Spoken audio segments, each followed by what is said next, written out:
بسم اللہ الرحمن الرحیم۔ معزز سامعین کرام، السلام علیکم۔ صدام حسین، شاید ہی کوئی اس دنیا میں ایسا بندہ ہو جو صدام حسین کو نہ جانتا ہو۔ عراق کے سابق صدر صدام حسین کو جب پھانسی دی گئی تو اس کی پھانسی پہ امریکی فوجی بھی روئے۔ آج سے ٹھیک 14 برس قبل یعنی 30 دسمبر 2006 کو عراق کے سابق صدر صدام حسین کو پھانسی دی گئی۔ عراق کے سابق صدر صدام حسین کی سیکورٹی پر مامور 12 امریکی فوجی ان کی زندگی کے بہترین دوست تو نہیں تھے، تاہم وہ ان کے آخری ایام میں بہترین ساتھی تھے۔ یہ 551 ملٹری پولیس کمپنیوں سے منتخب ہوئے تھے اور انہیں سپر 12 کہا جاتا تھا۔ ان محافظوں میں سے ایک ول بارڈنورپر ہیں، جنہوں نے دی پرزنر ان ہز پیلس کتاب لکھی ہے، جس میں انہوں نے صدام حسین کی زندگی کے آخری دنوں کے بارے میں لکھا ہے۔ نوریپر کا کہنا ہے کہ جب صدام حسین کو پھانسی دینے والے اہلکاروں کے سپرد کیا جا رہا تھا تو ان کے تمام محافظوں کی آنکھوں میں آنسو تھے۔ اپنے ایک ساتھی ایڈم کا حوالہ دیتے ہوئے مصنف نے کتاب میں لکھا ہے کہ ہم نے صدام کو کبھی بھی نفسیاتی مریض اور قاتل کے طور پر نہیں دیکھا، ہم اسے گرینڈ فادر کے طور پر دیکھتے تھے۔ عراق کے سابق صدر صدام حسین کو اپنے 148 مخالفین کے قتل کے جرم میں سزا دی گئی تھی۔ وہ کہتے ہیں کہ صدام اپنے آخری دنوں میں امریکی گلوکارہ میرے جے کے گانے سنا کرتے تھے۔ وہ اپنا قیمتی ایکسرسائز بیگ، جسے وہ پونی کہتے تھے، پر بھی بیٹھا کرتے تھے۔ وہ میٹھا کھانے کے بہت شوقین تھے، ہر وقت انہیں مفرد کھانے کا دل کرتا تھا۔ نوریپر کہتا ہے کہ آخری ایام میں صدام کا دوسروں کے ساتھ رویہ بہت نرم تھا اور انہوں نے یہ تاثر نہیں چھوڑا کہ وہ بہت ظالم حکمران تھے۔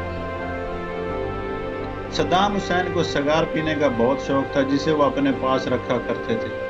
وہ کہتے تھے کہ انہیں سگار کا استعمال فیڈرل کاسٹرو نے سکھایا تھا۔ انہیں باغبانی کا بھی شوق تھا۔ وہ اپنے قید خانے کے گرد موجود بکھری ہوئی جھاڑیوں کو خوبصورت پھولوں کے طور پر لیتے تھے۔ صدام اپنی خوراک کے حوالے سے بہت حساس تھے۔ ناشتے میں پہلے آملیٹ، پھر مغز اور پھر تازہ پھل کھاتے تھے، لیکن اگر آملیٹ کہیں سے ٹوٹ جاتا تو اسے کھانے سے انکار کر دیتے تھے۔ نوریپر کہتے ہیں کہ صدام نے ایک بار اپنے بیٹے کے حوالے سے ایک واقعہ سنایا۔ ایک دن صدام کے بیٹے عہدے کی پارٹی میں بہت سے لوگ زخمی اور ہلاک ہو گئے۔ صدام نے غصے میں حکم دیا کہ اس کی تمام گاڑیوں کو آگ لگا دی جائے۔ صدام کہتے تھے کہ انہوں نے بیٹے کی تمام قیمتی گاڑیاں، جن میں فرارے پورشے بھی شامل تھی، جلائے جانے کے مناظر دیکھے۔ ایک بار ایک امریکی سپاہی جو صدام کی حفاظت پر مامور تھے، انہیں اپنے بھائی کی موت کے بارے میں بتایا تو جواب میں صدام نے کہا، تم آج سے مجھے اپنا بھائی سمجھو۔ انہوں نے ایک دوسرے محافظ سے کہا کہ اگر مجھے میرے اپنے پیسے کو استعمال کرنے کی اجازت ملے تو میں تمہارے بیٹے کی تعلیم کے اخراجات ادا کرنے کے لیے تیار ہوں۔ مصنف آگے لکھتا ہے کہ ایک شب ہم نے دیکھا کہ ایک 20 سالہ سپاہی ڈوسن اپنے سائز سے بڑا سوٹ پہن کر گھوم رہا تھا۔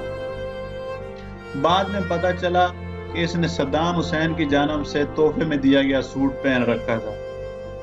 نوریپر آگے ایک جگہ اور لکھتا ہے کہ بہت دن ہم ڈوسن کا مذاق اڑاتے رہے، لیکن اس نے پھر بھی سوٹ پہنے رکھا اور جب وہ چلتا تھا تو ایسے لگتا تھا کہ جیسے وہ کیٹ واک کر رہا ہے یا کسی فیشن شو میں شرکت کر رہا ہے۔ اگرچہ صدام کے محافظوں کو حکم دیا گیا تھا کہ وہ اس سے قریب نہ جائیں، لیکن جیسے جیسے وقت گزرتا گیا محافظوں کی صدام سے دوستی بڑھتی گئی۔ مقدمے کے دوران صدام حسین کو 2 جیلوں میں رکھا گیا تھا۔ پہلی جیل بغداد میں موجودہ انٹرنیشنل ٹریبیونل کا تہہ خانہ اور دوسرا شمالی بغداد میں موجود ان کا محل تھا۔ یہ محل ایک جزیرے پر تھا جس تک پہنچنے کے لیے پل کا استعمال کیا جاتا تھا۔ مصنف آگے لکھتا ہے اپنی کتاب میں کہ ہم نے صدام کو اس سے زیادہ نہیں دیا جس کے وہ حقدار تھے، لیکن ہم نے کبھی بھی ان کی تصدیق نہیں کی۔ سٹیو اور کرس سمیت دیگر محافظوں نے اسٹور روم کو صدام کا دفتر بنانے کی کوشش کی اور منصوبہ بنایا کہ صدام کو سرپرائز دیا جائے۔ اسٹور روم میں پڑے سامان سے چمڑے کی ایک کرسی، ایک چھوٹی سی میز کو نکالا اور میز پر ایک چھوٹا سا جھنڈا رکھ دیا گیا۔ یہ سب اس لیے کیا گیا تھا کہ ہم آفس کا ایک ماحول پیدا کر سکیں، اور جیسے ہی صدام کمرے میں داخل ہو، ایک سپاہی نے میز کی گرد صاف کرنی شروع کر دی۔ یہ سب کچھ دیکھ کر صدام اونچی آواز میں ہنسنے لگے اور کرسی پر بیٹھ گئے۔ ان کی سیکورٹی پر مامور سپاہی ان کے سامنے موجود کرسی پر بیٹھ گیا۔